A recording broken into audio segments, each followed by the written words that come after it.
तुम्हाला काय वाटलं तुम्ही नाही आले म्हणून आमची ट्रिप कॅन्सल होईल? होत नसती. 2 मिनिटं थांबा, फक्त 2 मिनिटं. हे बघा, तुरु तुरु चालू नको, जाऊ नको लांब, गुलू गुलू काला मंदी बोलू जरा थांब. काय हो पॉपलेट?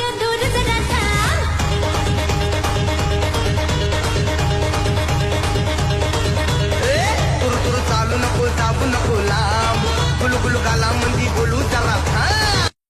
तुम्हाला काय वाटलं तुम्ही नाही आले म्हणून आमची ट्रिप कॅन्सल होईल? होत नसती. 2 मिनिटं थांबा, फक्त 2 मिनिटं. हे बघा, तुरु तुरु चालू नको, जाऊ नको लांब, गुलू गुलू काला मंदी बोलू जरा थांब.